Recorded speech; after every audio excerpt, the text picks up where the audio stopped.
ہم نے داؤد اور سلیمان کو علم بخشا اور انہوں نے کہا کہ اللہ کا شکر ہے جس نے ہمیں اپنے بہت سے مومن بندوں پر فضیلت دی۔ اور سلیمان داؤد کے قائم مقام ہوئے اور کہنے لگے کہ لوگوں، ہمیں اللہ کی طرف سے پرندوں کی بولی سکھائی گئی ہے اور ہر چیز عنایت فرمائی گئی ہے،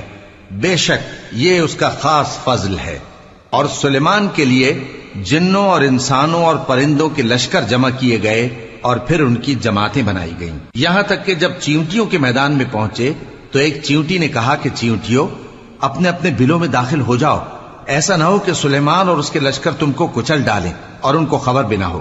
تو وہ اس کی بات سے ہنس پڑے اور کہنے لگے کہ اے پروردگار، مجھے توفیق عنایت کر کہ جو احسان تو نے مجھ پر اور میرے ماں باپ پر کیے ہیں ان کا شکر کروں اور ایسے نیک کام کروں کہ تو ان سے خوش ہو جائے اور مجھے اپنی رحمت سے اپنے نیک بندوں میں داخل فرما۔ اور جب انہوں نے پرندوں کا جائزہ لیا تو کہنے لگے،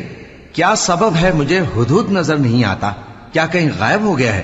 میں اسے سخت سزا دوں گا یا ذبح کر ڈالوں گا یا میرے سامنے اپنی بے قصوری کی واضح دلیل پیش کرے۔ ابھی تھوڑی دیر ہوئی تھی کہ ہدہد آ موجود ہوا اور کہنے لگا کہ مجھے ایک ایسی چیز معلوم ہوئی ہے جس کی آپ کو خبر نہیں، اور میں آپ کے پاس ملک سبا سے ایک یقینی خبر لے کر آیا ہوں۔ میں نے ایک عورت دیکھی کہ ان لوگوں پر حکومت کرتی ہے اور ہر چیز اسے میسر ہے، اور اس کا ایک شاندار تخت ہے۔ میں نے دیکھا کہ وہ اور اس کی قوم اللہ کو چھوڑ کر آفتاب کو سجدہ کرتے ہیں، اور شیطان نے ان کے اعمال انہیں آراستہ کر دکھائے ہیں اور ان کو رستے سے روک رکھا ہے، پس وہ رستے پر نہیں آتے